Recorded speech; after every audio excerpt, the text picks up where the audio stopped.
The United States has a troublesome history with Christopher Columbus. It's one that U.S. Americans need to understand more fully if we are to live out our proclaimed ideals. For a quick review, Columbus was born in the Republic of Genoa in what is present-day Italy in 1451. His name in his native Ligurian was Cristoforo Colombo, in Italian Cristoforo Colombo, and in Spanish Cristobal Colon.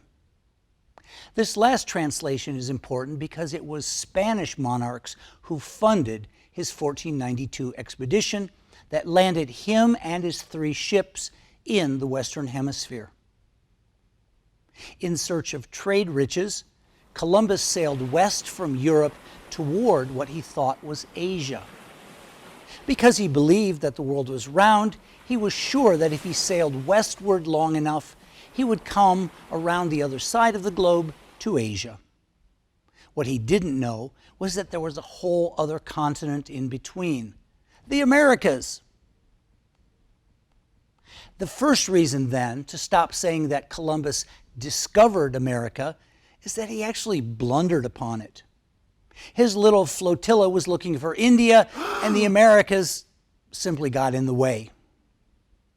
The second reason to stop saying this is because the discovery was only something new to him.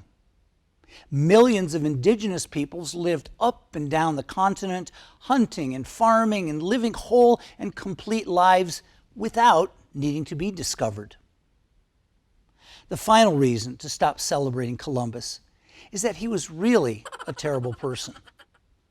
Historians know, based on Columbus's own diaries, that he committed numerous atrocities on the local peoples of the Caribbean.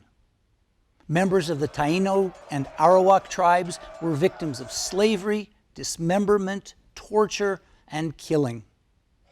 Dogs were used to hunt down natives who tried to flee, and Columbus's soldiers used captives for sword practice. Despite this history, Columbus's legacy is widely represented throughout North and South America. Spanish-speaking countries use his name on their currency, and there are locations across the U.S. and beyond that bear his name.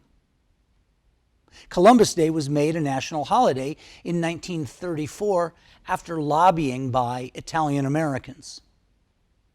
For native peoples across the Americas, however, the arrival of Columbus was the first of a long line of European colonizers bent on extracting riches from the land and exploiting indigenous peoples in the process.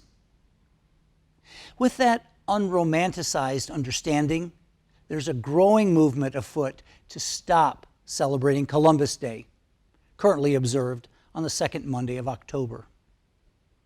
While the holiday was once seen as a day to celebrate Italian immigrant pride, it is increasingly becoming associated with the personal cruelty of Columbus and the wider European assault on and exploitation of native peoples across the continent. In that light, many are proposing the national holiday be changed to a celebration of indigenous peoples. We at Feel Like You Belong believe that is a change worth considering.